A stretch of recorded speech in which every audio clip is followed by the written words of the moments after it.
35 seconds and counting. We are still go with Apollo 11. 30 seconds and counting. Astronauts report it feels good. T-minus 25 seconds. With this vehicle, the flight to the moon will be accomplished. T-minus 15 seconds. Guidance is internal. 12, 11, 10, 9.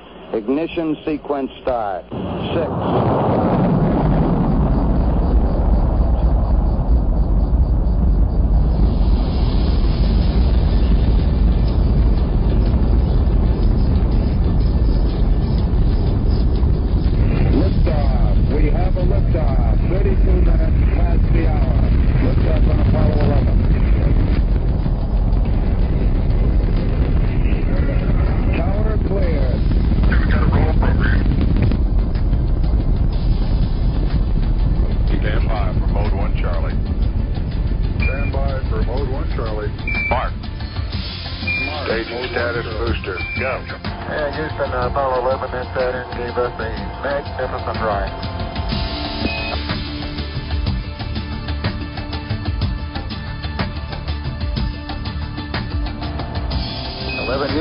Your guidance is converged. You're looking good. Downrange 140 miles. Altitude 62 miles. 11 Houston, thrusters go. All engines, you're looking good. All right, you're loud and clear. We're 10 minutes away from ignition on translunar injection. Apollo 11, this is Houston. You are go for TLI, over. Apollo 11, this is Houston. Thrust is good. Everything's still looking good. Apollo 11, Houston, we recommend you accept on 49. Continue through your sequence of sightings, and then we'll analyze the data afterwards, over. Okay. 34,000 feet per second now, altitude 152. 35,000 feet per second. Cut off. Noun 44 is NA. Delta VT 00197. 003 00152. 0908 plus correction 00572. Roger, Eagle, contact. Daniel. Eagle has wings. Rush. Okay, all flight controllers, go for landing. Retro. Go. Lido. Go. Guys, go. Control. Go. Telcom. Go. GSP. Go. Ecom. Go. Surgeon. Go. Capcom, we're go for landing. Altitude 4200. Houston, you're a go for landing, over. 1201. Roger, 1201 alarm. 1201 alarm. That type, we'll go flight. Okay, we're go. We're go, 60 seconds. Lights on. Forward. Forward. 40 feet down, 2.5. Picking up some dust. Straight shadow. 4 forward, drift into the right a little. 30 seconds. Forward, drift. Contact light. Okay, engine stop. We copy you down, Eagle. Houston, Tranquility Base here. The Eagle has landed. See, we copy you on the ground.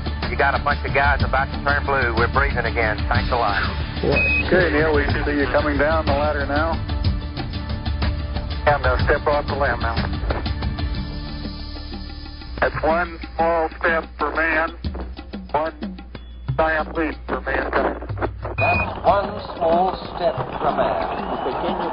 One giant leap for mankind.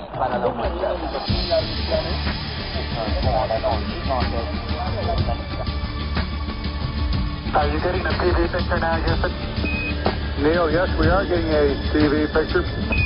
Magnificent sight out here. Magnificent desolation. Here, men from the planet Earth, first set foot upon the moon, July 1969. It came in peace for all mankind. Houston, Columbia, the hurricane, over. Columbia, this is Houston, reading you loud and clear, over. How's it going? I guess you're about the only person around that doesn't have TV coverage of the scene. That's all right, I don't mind a bit. They've got the flag up now, and you can see the stars and stripes on the lunar ticket. Beautiful, just beautiful. We feel that this stands as a symbol of the insatiable curiosity of all mankind to explore the unknown. Apollo 11, finding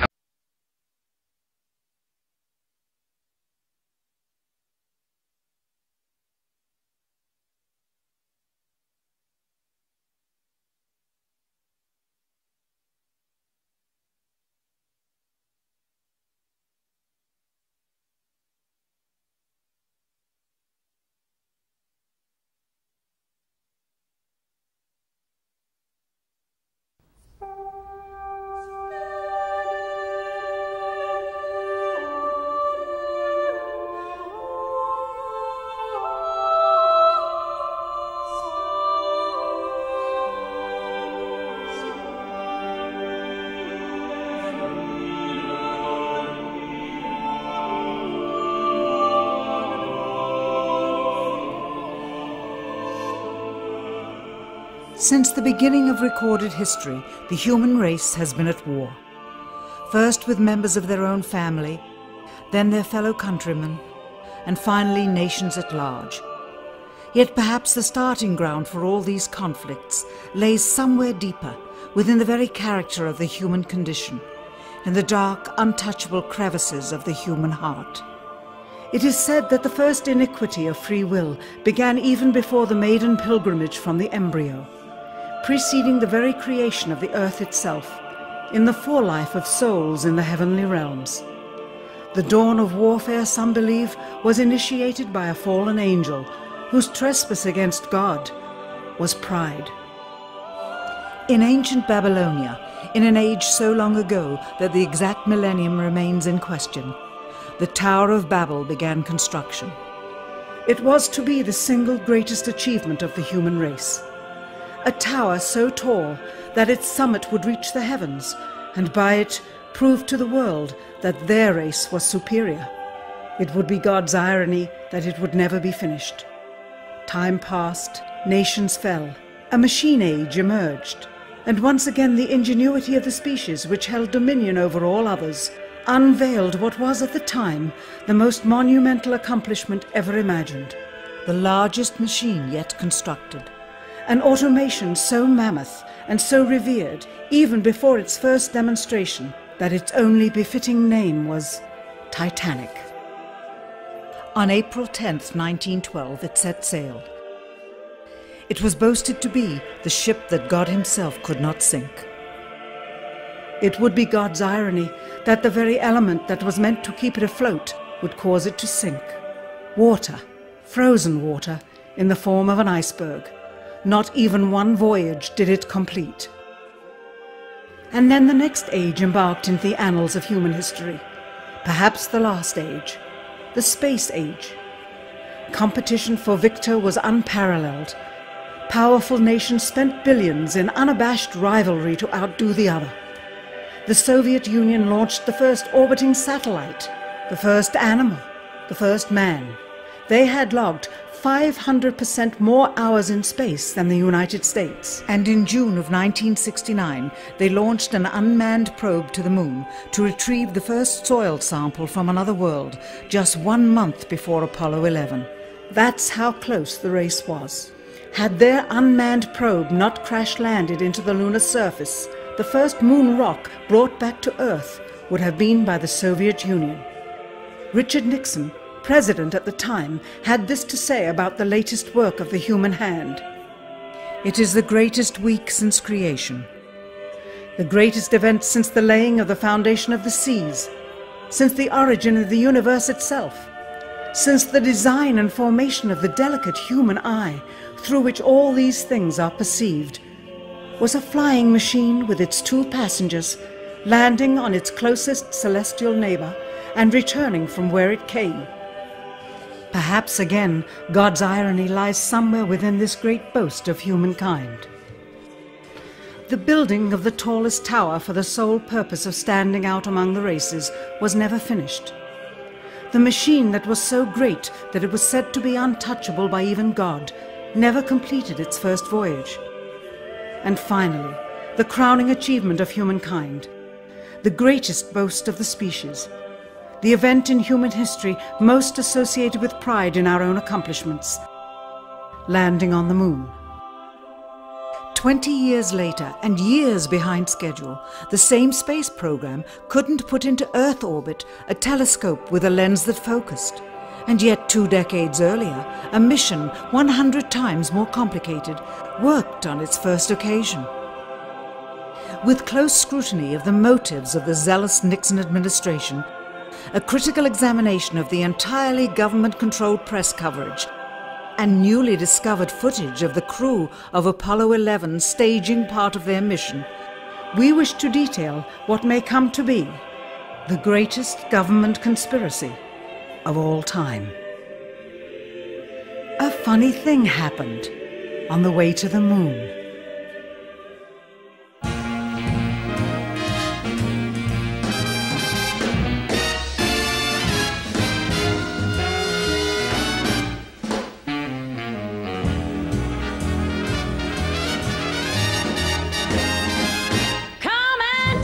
trip in my rocket ship.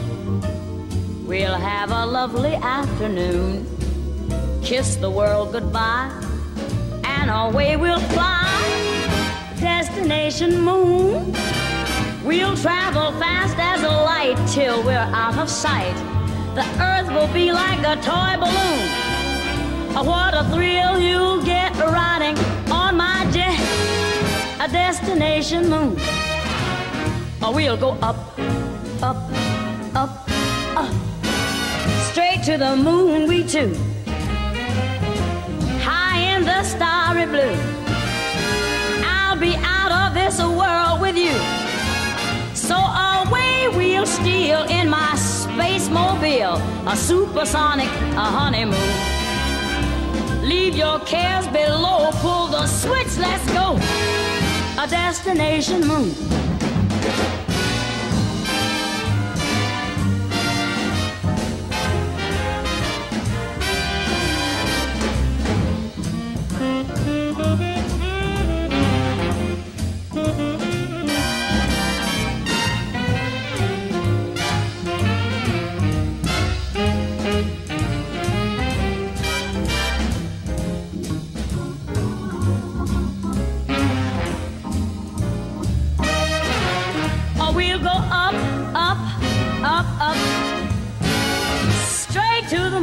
Too. We'll be high in the starry blue. I'll be out of this world with you. So away we'll steal in my jet mobile, a supersonic, a honeymoon. Leave your cares below, pull that switch, let's go. Destination. We're flying high up in the sky. Destination moon.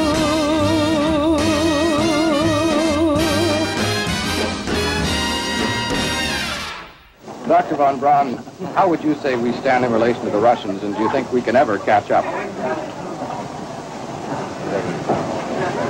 I'm convinced that in the space field, the Russians are ahead of us, particularly in large weightlifting capability.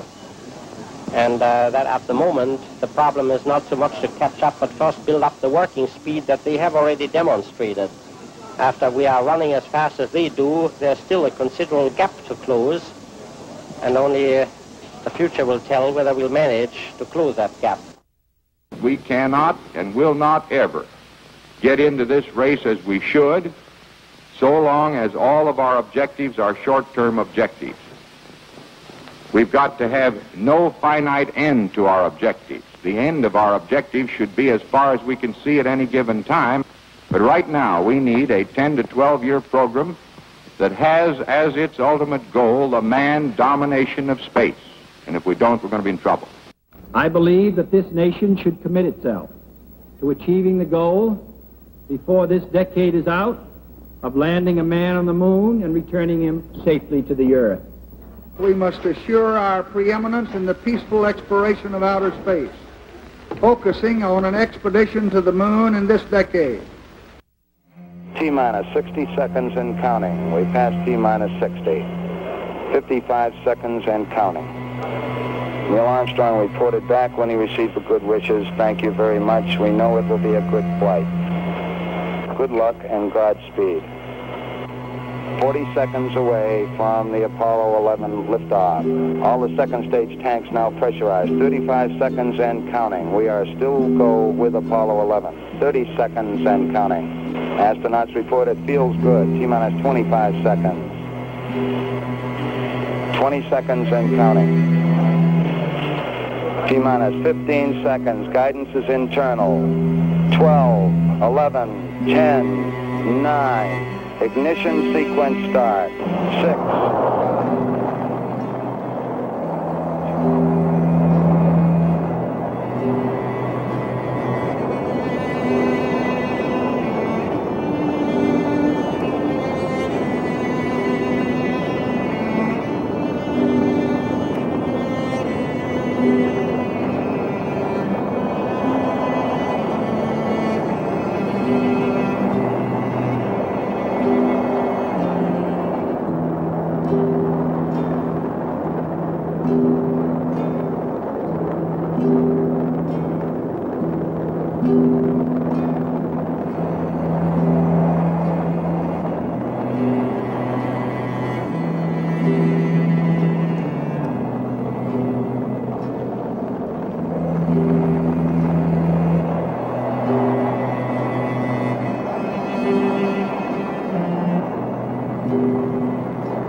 Unbeknownst to the citizenry, high above the Earth, beginning at an altitude of 1,000 miles and extending an additional 25,000 miles, lay lethal bands of radiation called the Van Allen radiation belts.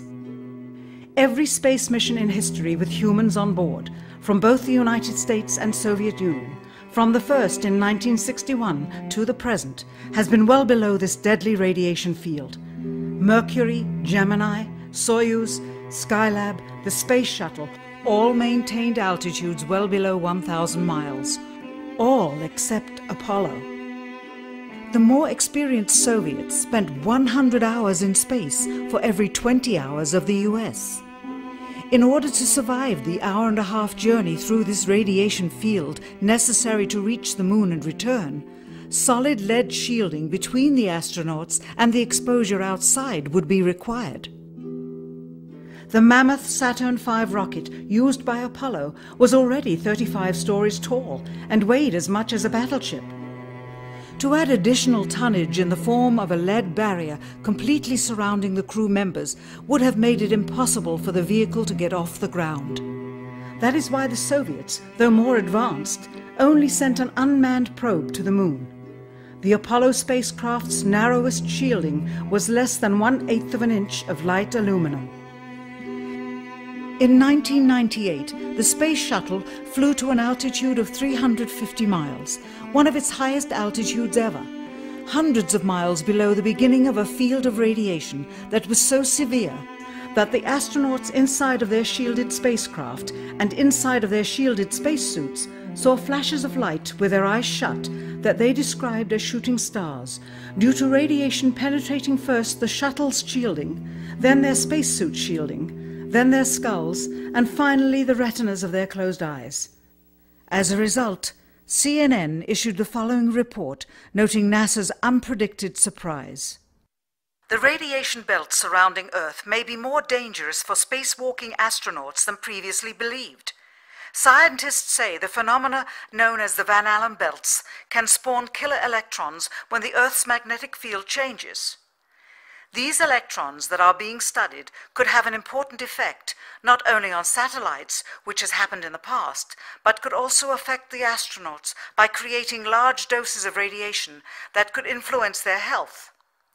The electrons can penetrate through various materials, including spacesuits, and can pass through, in fact, the walls of the space station, and can create high charges deep inside of these objects. President Kennedy, a man of political, not scientific background, set the irrevocable goal of landing a man on the moon by the end of the 1960s, just days after America's first astronaut had spent a mere 16 minutes in space, not even achieving a single orbit around the Earth. We choose to go to the moon in this decade and do the other things, not because they are easy, but because they are hard. We take an additional risk by making it in full view of the world. But as shown by the feat of astronaut Shepard, this very risk enhances our stature when we are successful. The technology necessary to launch the massive Saturn V rocket and an intercontinental ballistic missile is 95% similar. When the Soviet Union launched mankind's first satellite, Sputnik, in 1957, there was grave concern that they had mastered space ahead of the United States and might use this advantage to launch a first nuclear strike from an orbit high above North America. When they also put the first animal in space, then the first man in space, then achieved the first spacewalk, the first crew of 3, and the first ever of 2 simultaneously orbiting spacecrafts, concern turned to fear and then horror as America watched their communist enemy achieve all these firsts with no hope in sight of ever catching up. President, a member of Congress said today that he was tired of seeing the United States second to Russia in the space field. I suppose he speaks for a lot of others. What is the prospect that we will catch up with Russia and perhaps surpass Russia in this field? However tired anybody may be, and no one is more tired than I am, it is a fact that it's going to take some time, and I think we have to recognize it. They secured these large boosters, which have led to their being first in Sputnik and led to their first putting their man in space. We are, I hope, going to be able to carry out our efforts with due regard to the problem of the life of the man involved this year. But we are behind. If it was impossible to better the Soviets in the space race, which was really a race of technological armaments, what could be done? How could America offset the threat of superior weaponry? Throughout the history of rivalry and war, astute generals of lesser armies than their counterparts have used deceit and misinformation as a method to achieve victory. In World War II, for example, columns of inflatable tanks were placed at locations afar from Normandy to draw German forces away from the real location of invasion. The Star Wars missile defense program rigged tests to make it seem more advanced than it really was. That's the conclusion of the General Accounting Office. The aim was to fool the Soviet Union about US military readiness during the Cold War.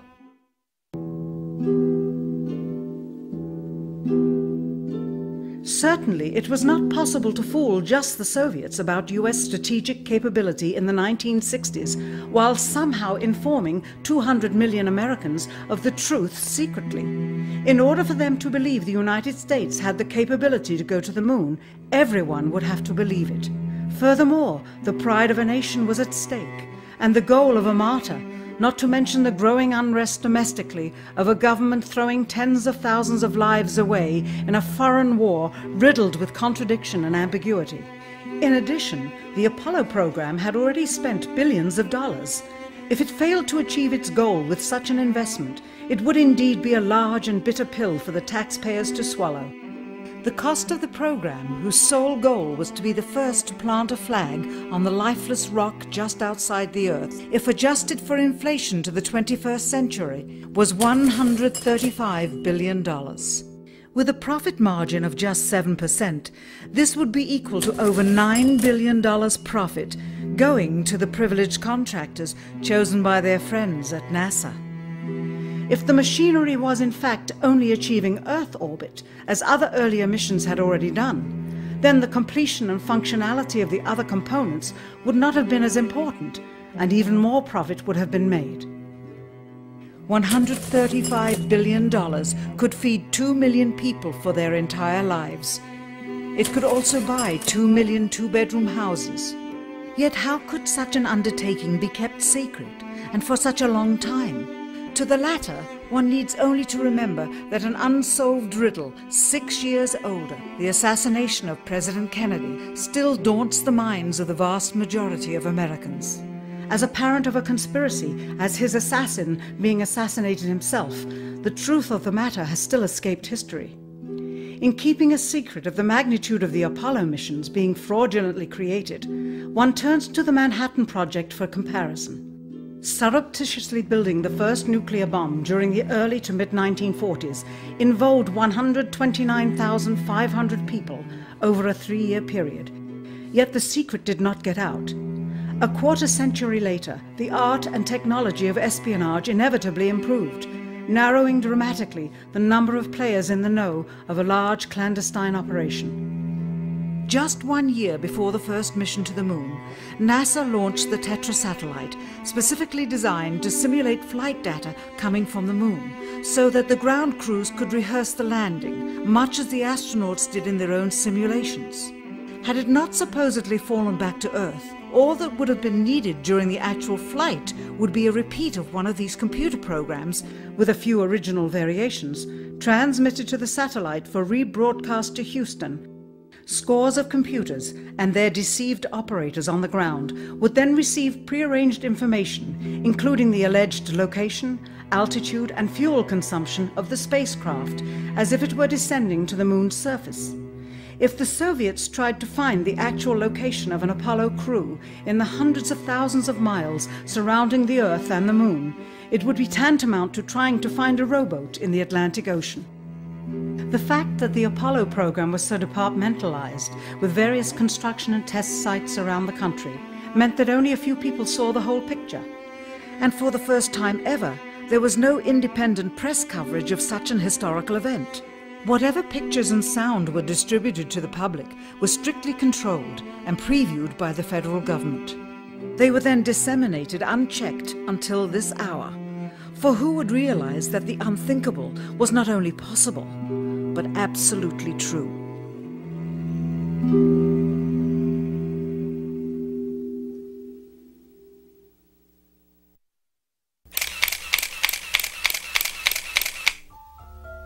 And what of the photographs? What do they tell us? On 3 separate occasions, our office asked NASA's Public Relations Department for every single picture of an astronaut on the surface of the moon, just during the maiden voyage of Apollo 11. Many duplicates were sent. In all, fewer than 20 pictures were found, including first-hand investigation on site at the agency's vaulted archives. Quite surprising, considering the historical significance of the event. These very photographs are the same ones circulated year after year on anniversary commemorations. It is estimated that in just the first 60 minutes on the moon, motivated by the tenuous nature of the circumstances, many more exposures could have been expediently taken. Also surprising is the scarcity of photographs of the mission's chief pioneer, Neil Armstrong. The greatest achievement in human history, and of the man whose first step echoed around the world, dawning a new age of scientific enlightenment, there is only one full-body picture of him on the moon, besides this ghostly reflection. This one, taken by an automatic camera mounted on the side of the lunar module. Perhaps he feared liability should the whole conundrum later become unraveled. Perhaps he has forgotten that he attested to the authenticity of the event with his signature on this plaque engraved by the federal government. In fact, in the more than 30 years since the event, aside from NASA's initial press conference and the occasional brief anniversary remarks where few questions were permitted, he has never given one on-camera interview to anyone, ever. From an analytical standpoint, photographic anomalies have to be sought out with an understanding of lighting and shadows. The most straightforward is simple. When objects are lit solely by the sun, as all the scenes on the moon were said to be, after all, lighting equipment was not only impractical, it was unnecessary in bright sunlight, then all shadows, regardless of the landscape, will run parallel with one another and never intersect, as shown by this example. In these seldom-seen photographs, obtained from a rarely used auxiliary NASA archival site, it is clear that these scenes were lit with artificial light. These shadows, which are cast at different angles, are evidence that a second light source is being used. In addition, the sun would not cause an isolated hotspot like this, only an artificial light would. Again, intersecting shadows and another hotspot. And again. And again. It is simply impossible for this picture to have been taken with sunlight on the moon. Here, the shadows are shown to be as black as pitch. And yet here, completely in a shadow, the astronaut is lit up like a Christmas tree. How can this be? Or this, on the shadow side of the lunar module. In this magnification of an Apollo photograph, A rock, very likely a papier-mâché prop because of the crease here, is categorized with the letter C. In later releases of the same picture, the letter is gone, probably airbrushed out. Here, a crosshair, which was burned directly into the image from the film plate, and thus should always appear on top of the objects in the photograph, appears behind the object in this scene, clearly revealing a composite of two pictures into one. Someone apparently forgot to create a burn crater underneath the lunar module's 10,000-pound thrust engine, despite the fact that during ground tests there was a real concern for the vehicle falling into the hole the engine created as it descended. Here is a depiction based on the latest specifications and scientific data. In these enlargements, it looks as though the lunar module was simply placed there. Not even one speck of moon dust on the landing pod. As a result, all subsequent flights had to have the same discrepancy, which was explained away by the effect of no atmosphere. And what about stars? On the moon, with no atmosphere, they must have been quite a sight to behold. Yet there is seldom any mention of them, if ever, by any of the astronauts on any of the missions. Undoubtedly, creating a mural with all the constellations properly placed in the sky would have been virtually impossible to create accurately, much less realistically. A competent amateur astronomer would have been able to call attention to the slightest error in measurement. The answer? Not to talk about the stars. Ever. In their post-flight press conference, it was the only question to which Neil Armstrong responded with an absence of memory. When you looked up at the sky, could you actually see the stars and the solar corona in spite of the glare? We were never able to see stars from the lunar surface or on the daylight side of the moon by eye without looking through the optics. I don't recall during the period of time that we were photographing the solar corona what stars we could see. I don't remember seeing any. Years later, though, Michael Collins would remember seeing the elusive stars and wrote about them in Expeditions to the Moon. It seems his memory improved the older he got. Why don't stars appear in any of the photographs? Simply because the proper, mostly closed exposure setting for the camera's iris, set that way to compensate for the bright sunlight on the moon's surface, completely diminished the faintness of relatively distant specks of diminutive light. This answer is true. It does not, however, explain why they never took any pictures of the stars by themselves, with an exposure setting perfect for them. While they took 3 automobiles to the moon, they never took a photographic telescope. Had they done so, they would have been able to see farther into the universe than had ever before been realized. If they had taken a telescope and were not actually on the moon, they would have had to concoct undiscovered galaxies that might one day prove to be non-existent. The cost of the 3 moon rovers in 21st century currency? Nearly $60 million each, though they had fewer parts than a Jeep. Where was all this money going? Then there's the flag, blowing in the wind, at least twice, on the atmosphereless moon. We can only guess that most of the missions were staged inside for fear of possible aerial or satellite reconnaissance from an unfriendly nation. The backpacks, designed for 1/6 gravity, must have had the cooling systems removed to allow for movement without falling over. With very near and hot studio lighting, that left one hot astronaut inside.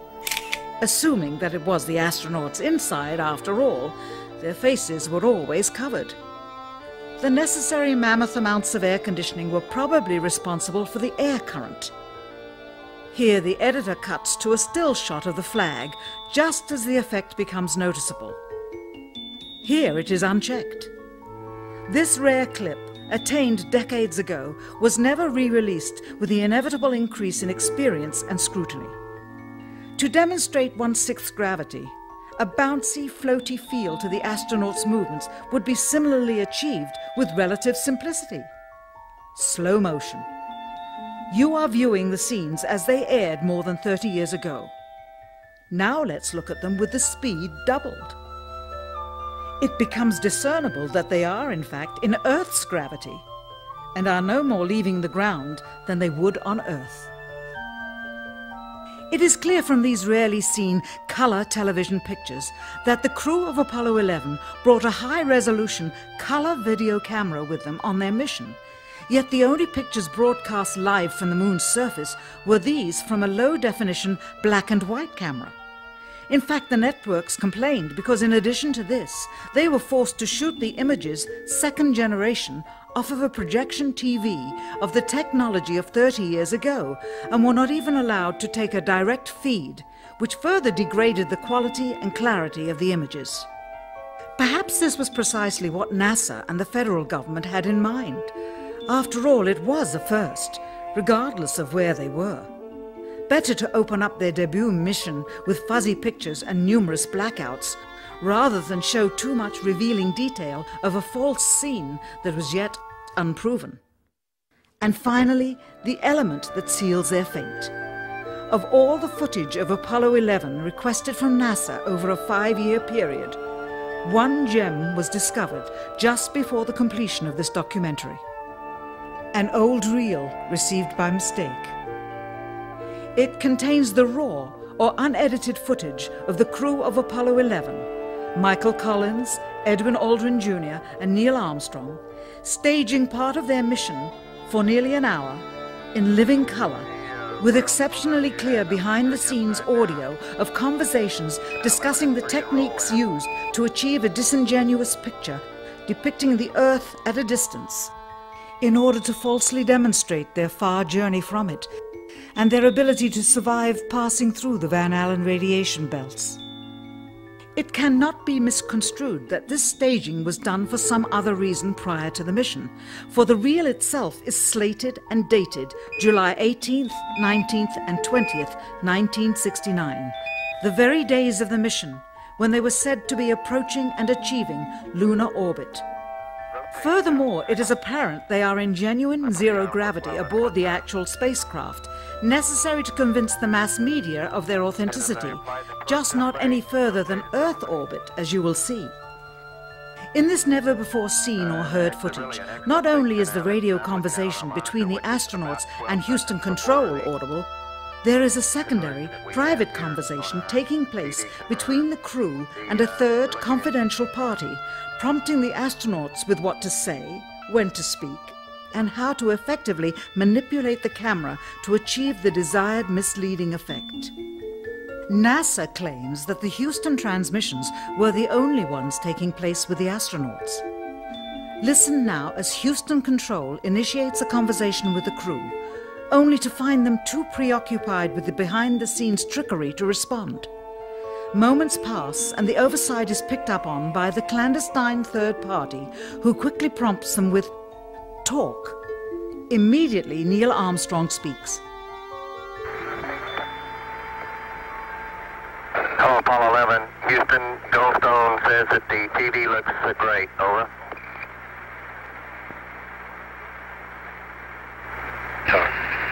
Okay, Roger. We're mapping in on Earth.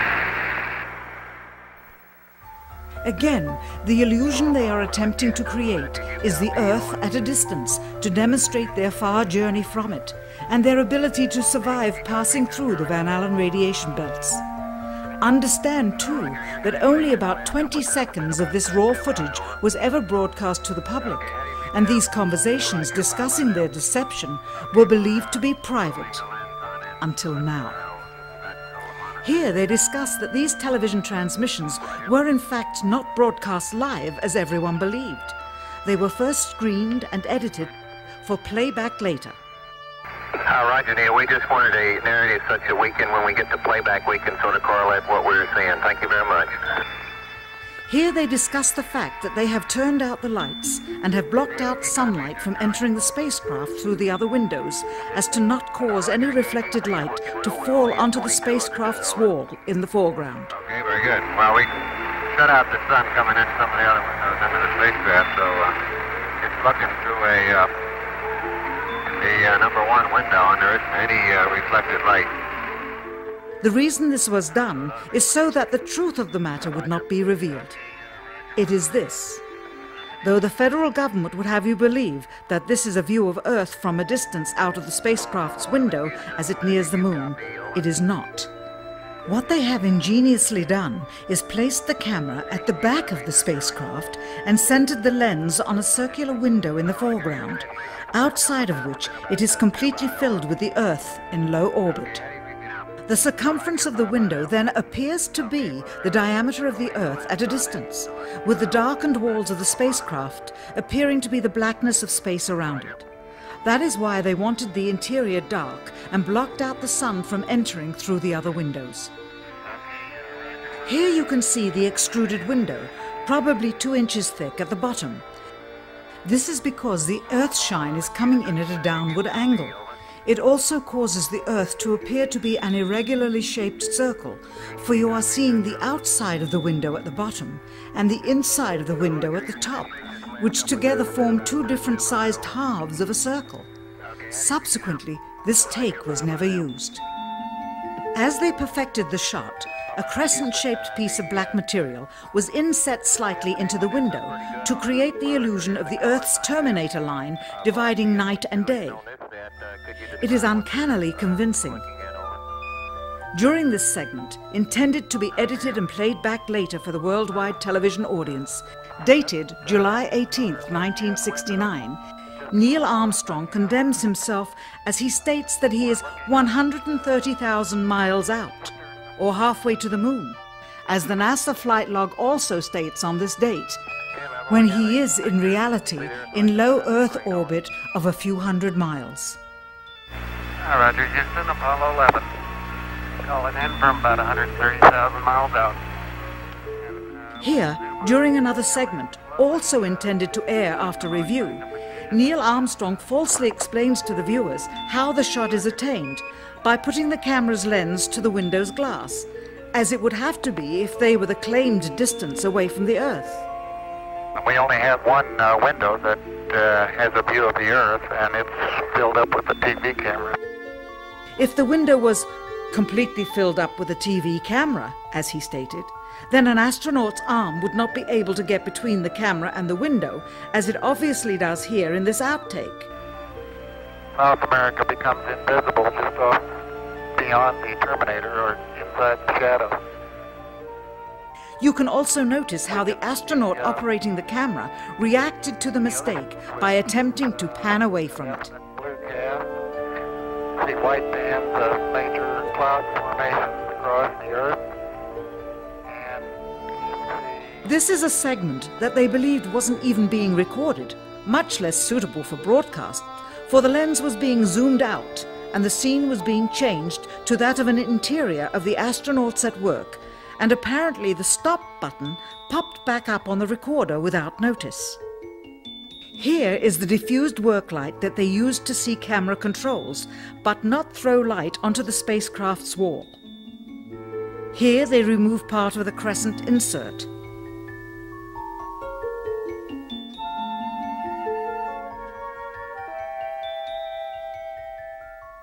Finally, the iris is opened up and you can see the real location of the camera and the very bright and near Earth out the window. Here is the slate for the 19th of July, and the same shot of trickery on the 19th of July, and then the 20th, and the same misleading shot on the 20th. Later that evening, they were said to be walking on the moon. How can this be when they were in Earth orbit only 9 hours earlier, and the moon is some 3 days' journey away? Furthermore, if they genuinely went to the moon, why would they be faking any part of it? Why this trickery with the window? By faking being halfway to the moon, it becomes apparent that they did so because they could not even go halfway. It thus confirms that the stumbling block to their success was the lethal radiation of the Van Allen radiation belts. Since the same equipment was used on the subsequent missions in the 40 months that followed, none of them could have gone to the moon. They only increased their proficiency at staging them. When some TV viewers of the second manned mission to the moon telephoned the networks complaining that reruns of I Love Lucy were being interrupted, it became clear that for the taxpayers, once was enough. But it wasn't enough for the government and contractors. Billions of dollars of pure profit went with each return. How coincidental that the following mission would have the element of life and death jeopardy. Apollo 13. Now the public would take going to the moon more seriously and be reconnected with the drama. We now realize that perhaps the reason Neil Armstrong has never given an on-camera interview is because he doesn't want to lie anymore.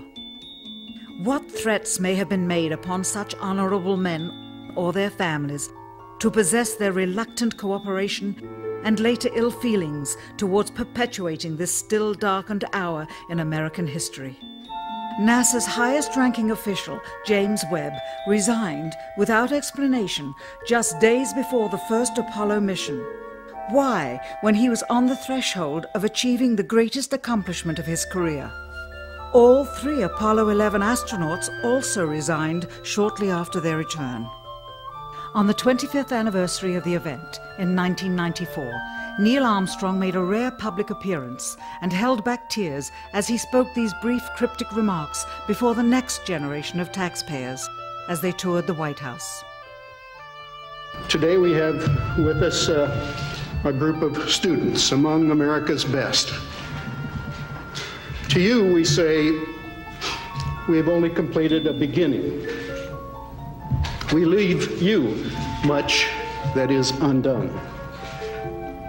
There are great ideas undiscovered, breakthroughs available to those who can remove one of truth's protective layers.